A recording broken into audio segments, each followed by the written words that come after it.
साक्षी हत्याकांड पे इस टाइम जो है इतनी चर्चा जोरों पे चल रही है। कह रहे हैं कि अब उसकी डिटेल निकाली जा रही है, फोन डिटेल निकाली जा रही है, नतीजा आएगा। अरे नतीजा अब क्या आएगा?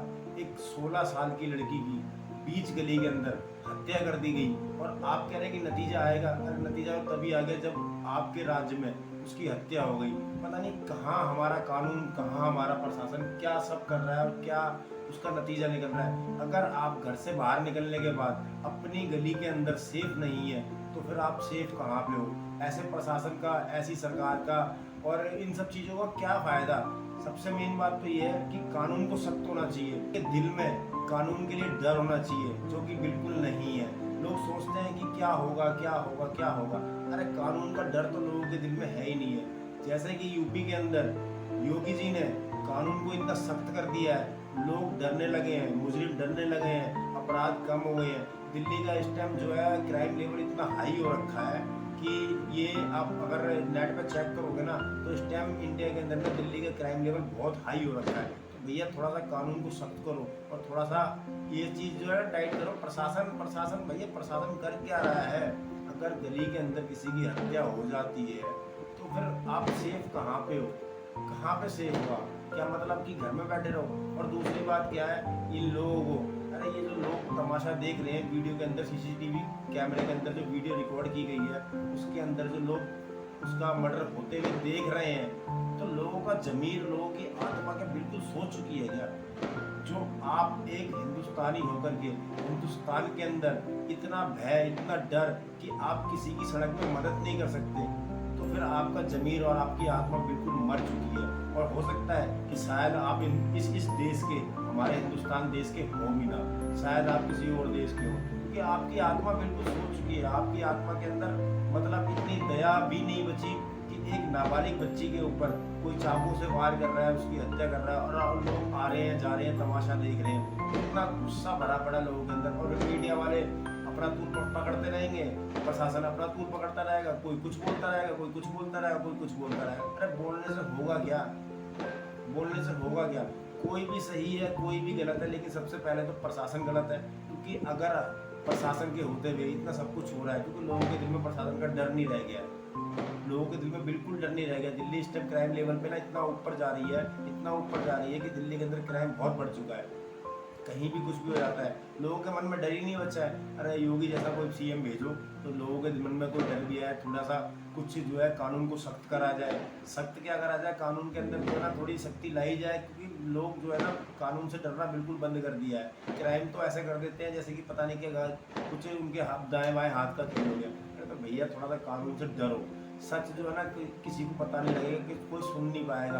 अब मीडिया ये है कि भाई आए दिन खुलासे आ रहे हैं, आए दिन, अरे वो इंसान है भैया, कोई भी इंसान है, अपनी ज़िंदगी जी रहा है, वो ठीक है, नाबालिग है, थोड़ा वो तो उसकी माँ बाप की शिक्षा के ऊपर है कि उन्होंने, उसके माँ बाप ने अच्छी शिक्षा नहीं दी, जिस कारण वो थोड़ा सा इधर उधर जो है, मतलब कि लड़की का कैरेक्टर कैसा हो या लड़की बिगड़ रही हो। लेकिन हमें किसी के बारे में ऐसा कुछ नहीं बोलना चाहिए। हम तो इस बात को कह रहे हैं कि जो कानून के होते हुए उसकी बीच गली के अंदर हत्या कर दी गई, सबसे मेन बात तो ये है कि अगर आप कहीं सेफ नहीं हो तो फिर प्रशासन कर क्या रहा है? प्रशासन का डर नहीं है ना लोगों के मन में, प्रशासन का डर बचा ही नहीं लोगों के मन में। सबसे बड़ी बात तो मेन ये उठती है। फिर प्रशासन ये कह रहा है कि हम जांच कर रहे हैं, जांच कर रहे हैं। अरे जांच करके कर क्या लोगे? किसी की ज़िंदगी थोड़ी वापस आ जाएगी जांच करके, किसी की ज़िंदगी वापस नहीं आई। वो ठीक है, जिसने साहिल नाम के लड़के ने अपराध किया है, बहुत घिनौना अपराध किया है, और कानून उसको उसके घिनौने अपराध का दंड उसी घिनौने तरीके से देगा, और देना भी चाहिए। क्योंकि उसके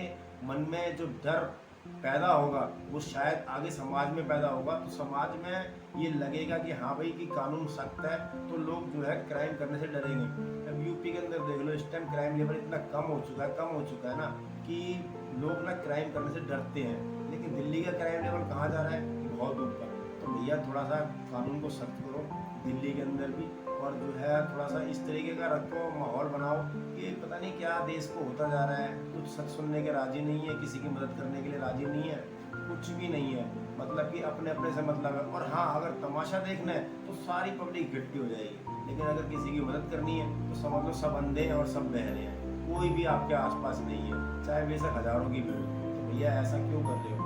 देश हमारा अपना है, हम अपने इस देश के लोगों के बारे में, अपने अपने परिवार के बारे में अगर नहीं सोच सकते तो फिर करेंगे तो करेंगे क्या। हमारे देश के लिए प्रधानमंत्री ने इतना दुख व्यक्त किया, भाई ठीक है, दुख की बात है। हमारे जो क्या कहते हैं गुरुजी हैं बागेश्वर धाम के धीरेन्द्र शास्त्री जी, उन्होंने ही बोल दिया कि सनातन धर्म के बारे में, ये किसी भाई का खून कैसे नहीं खोलेगा अगर ऐसा किसी के साथ होता है तो ये बात हकीकत है कि ऐसा कोई भाई होगा जिसका खून ना खोले।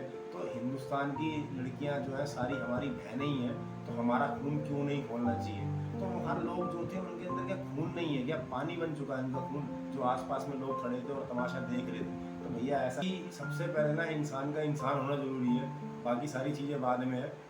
तो अगल बगल में उसके जो लोग देख रहे थे वो एक इंसान थे, उनके पास एक इंसान की आत्मा थी, एक इंसान का दिल था।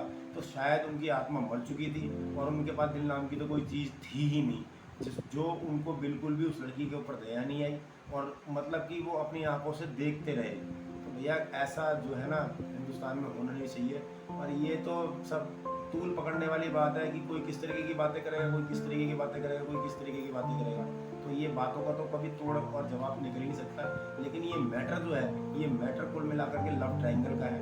इसके अंदर अभी जो केस में जांच पड़ताल निकलेगी ना, उसमें कहीं ना कहीं एक दो लोग और लिप्त पाए जाएंगे, जिसके कारण से ये सारे काम हुए हैं। तो भैया आप, लेकिन हमारे समाज को सुधरना चाहिए, हमारे देश को जो है ये सब चीज़ें सोचनी चाहिए कि हम कहाँ जा रहे हैं। और हमारे जो पेरेंट्स हैं, हमारे जो माँ बाप हैं, हमारे जो गुरु हैं, उन लोगों को भी अपने बच्चों को अपने इस तरीके की शिक्षा देनी चाहिए कि बच्चे किस तरफ और किस दिशा के अंदर जा रहे हैं। बच्चे एक मात्र 16 साल की लड़की, 16 साल की लड़की है, नाबालिग है, अभी उसकी बालिग के लिए भी एज नहीं हुई है।